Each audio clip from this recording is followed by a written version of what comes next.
Hello everyone and welcome to part 2 of the replay between Socke and Morrow here on Lost Temple. Roach is continuing to give chase against those Stalkers. Stalkers without Stalker Blink will not be able to run away that quickly. We now see a Dark Shrine being warped in by Socke. So Socke with a Dark Shrine will be able to obviously create Dark Templars. There are a couple proxy pylons across the map, but I do not see them anywhere where they could possibly deploy Dark Templars into a mineral line that easily. We do see some Roaches now making their way. Probes coming off the mineral line. Probes just dealing a lot of damage, and now the cannons are acting as detectors, doing a great amount of damage. More Roaches coming in. So it's just a back and forth battle so far between these units here, and now more Roaches trying to come back in. Another Colossus able to deal 34 damage per swipe of its lasers, and able to burn up another Roach there.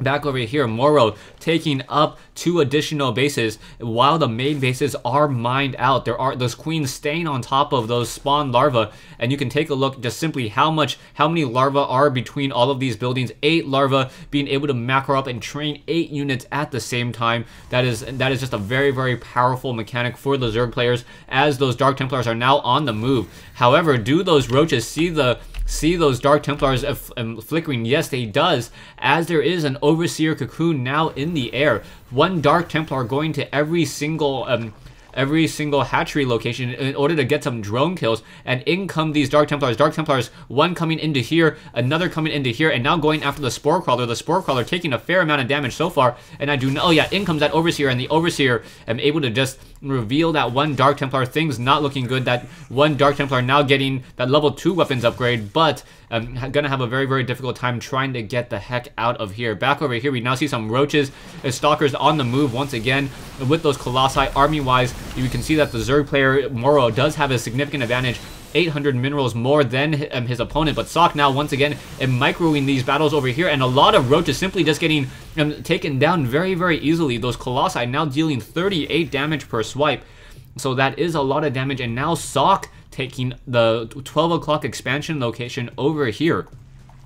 What this means is this game is just going to turn into a very large macro game, and who will be able to stay out on top. There is one Dark Templar quickly getting taken down here, and there is another Queen here, so the Queen will be able to continue to stay on top of that spawn larva. You can see 17 larvae between those 4 hatcheries. So those 4 hatcheries will be able to train up 17 units at the same time. And if you lose 17 Hydralisks, just train them back up instantaneously if you have the minerals in order to support it. Colossi and Stalkers just hanging out by this Zelnaga Watchtower. You can see that now Morrow will be able to continue to just macro up an even stronger army. In come a couple of Changelings, and the Changelings have been taken down. 1 Warp Prism now on the move. So that Warp Prism over here will be able to just start, I guess, warping in Zealots. Zealots probably the good call at this stage, as no, he is not warping in a Zealot anymore, as he now is continuing to build in more things, going for Dark Templars instead. So Dark Templars now being warped in here. There is 1 Spore Crawler here,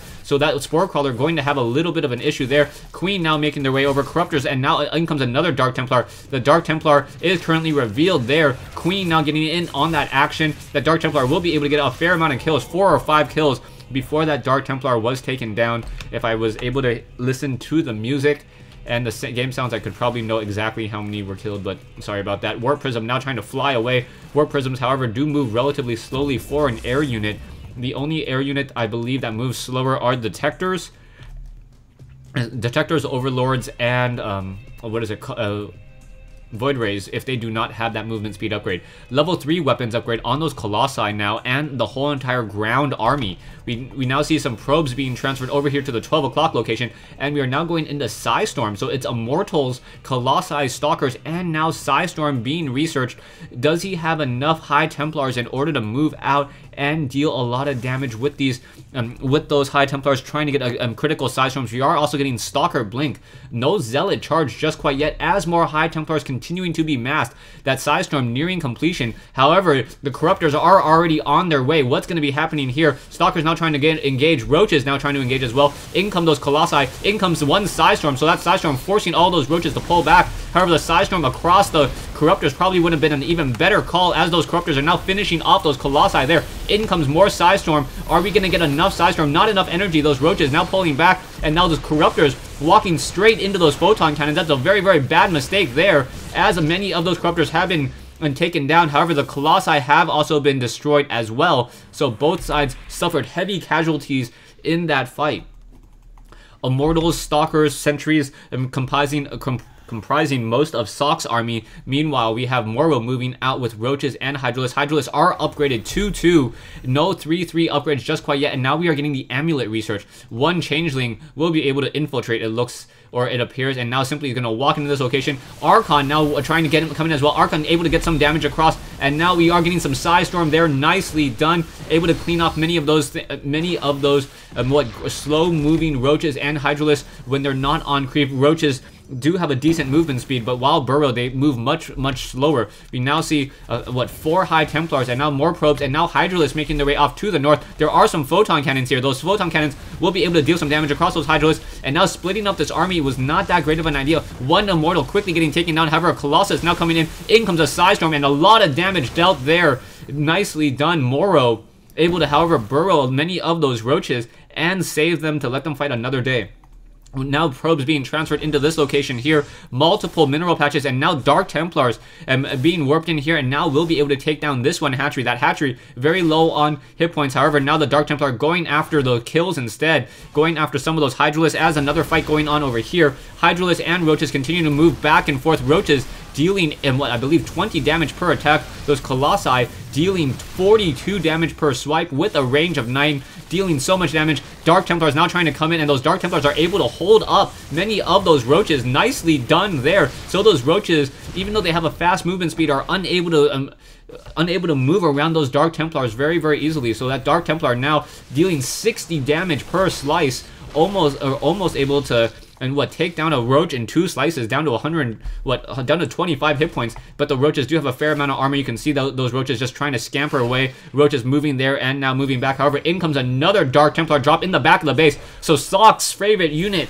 so far in this battle, Dark Templar coupled with a High Templar, getting a lot of kills. Dark Templars racking up those kills. That High Templar, I believe, also had 8 kills as well. A fresh High Templar. Dark Templars now coming in over here. Those are going to get taken down, and now that Warp Prism smartly picks up his cargo and walks to fight another day. You can see Socke now sitting on about a double mineral advantage in terms of the economic game. Army-wise, both sides are even still. Production-wise, 2 additional Corruptors, 2 Immortals, and now we're going for the level 2 Protoss ground armor.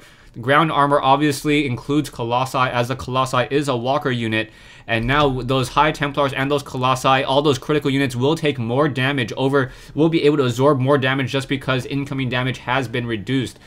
Taking a look at Socke's base is pretty scarce throughout the whole entire match. It does not have many of those buildings, many buildings that you would find in a typical Protoss base, so he's really just spreading out many of his buildings, and now going for a third, or is that a second forge or a third forge? Not quite sure, as he's getting another forge there. Level 3 weapons upgrade. He may start going after those shield upgrades as well. Roaches moving so quickly across the map. We now see that the Spire is up, but I do not see any tech to tier 3. Never mind, tech to tier 3, and we may get Broodlords. The key question is, will Broodlords even make that much of a difference? Yes, we can see how much gas is currently sitting, that Morrow is sitting on. With that much gas, he should easily be able to macro up a large amount of Broodlords.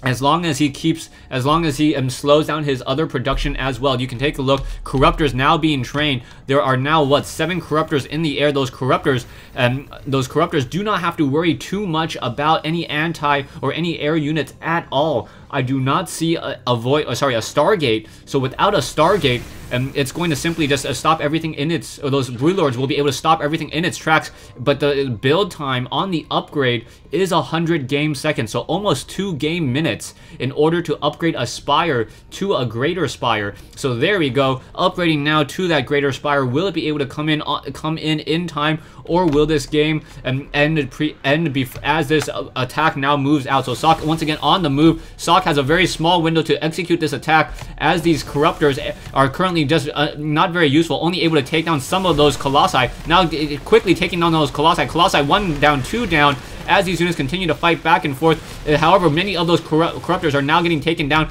and now we see also a lot of Stalkers and Immortals on the move. Those Stalkers and Immortals doing a lot of damage so far.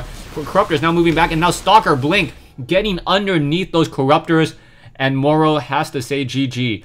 I really believe if he had gotten that layer or upgraded to the Hive earlier and gotten those Broodlords, those Broodlords would have changed the game significantly.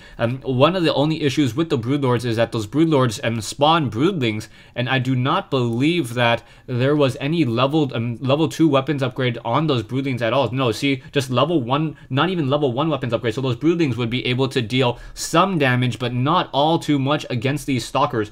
Those Broodlings only be able to do, I believe, 2 to 3 points of damage towards those Stalkers, just because the Stalkers already have a base of 3 armor. Thanks for watching, thanks for listening. I hope you guys enjoyed this 1v1 replay between Mouz Morrow and aTn Socke here on Lost Temple. I believe I have a couple more games to cast from this series. Thanks for watching.